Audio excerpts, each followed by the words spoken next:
Hi, Chaz here. In a previous livestream I got a question if I ever use the grid for my song projects or sound design. So stay tuned and make sure you watch the full episode. And as always, subscribe, hit a like and write some nice feedback or comments in the comment section.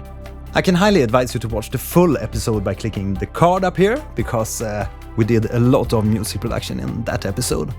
Okay, so without further ado, let's take the tour. Aron, do you use the grid?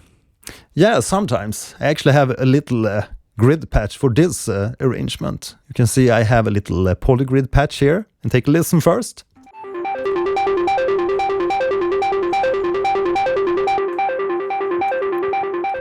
So let's look at the polygrid patch. It's just a super simple patch. We have an union oscillator set to mostly a triangle, a little bit of sawtooth, which goes to your regular ADSR envelope, into a distortion and a low pass filter, and then to audio out.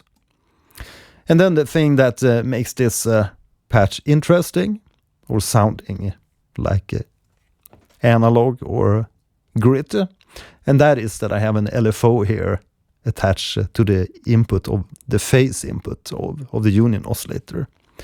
So I will show you with and without this LFO, so you can hear the difference it does to the sound.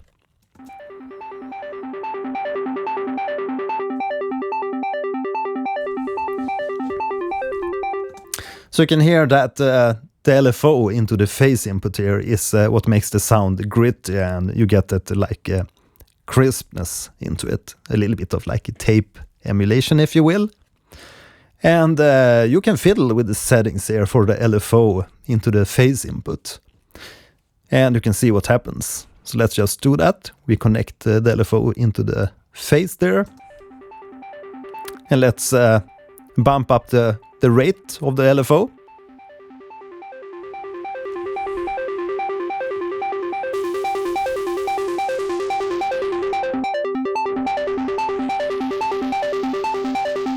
You can hear it degrades, add a little bit of degradation to the sound, so it sounds more like lo-fi kind of, or tape-ish, if you will.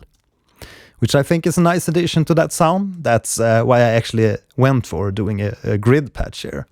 That is to add that like extra spice to the sound, because if it's just a pure triangle meets sawtooth, I think it's quite a boring sound, even with that LFO panning. We can actually remove the delay here and the auto panning, and hear how that sounds. It's just like a you can do that in any synthesizer. So that's the thing that makes this sound special and come alive, in my opinion. That's to add this LFO into the phase.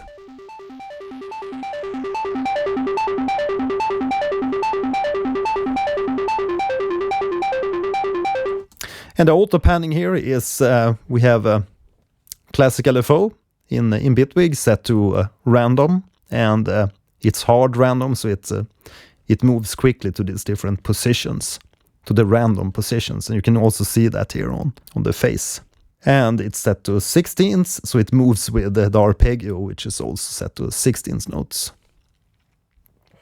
So I have an arpeggiator here before the polygrid.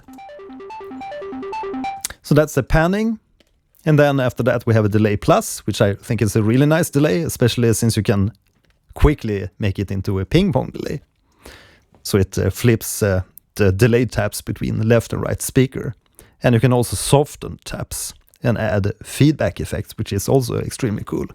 But it's just a quick setup. Set it to a ping pong delay and adjust the feedback a little bit in the mix. And you have this really nice, sweet background arpeggio. And then finally the equalizer. And I have a tool device here at the end just for some automation ride on the volume, I think. So let's close down the polygrid. So that's the answer to your question if I use the grid. Yes, sometimes, but I usually don't dive too deep into the rabbit hole like many of the other Bitwig YouTubers.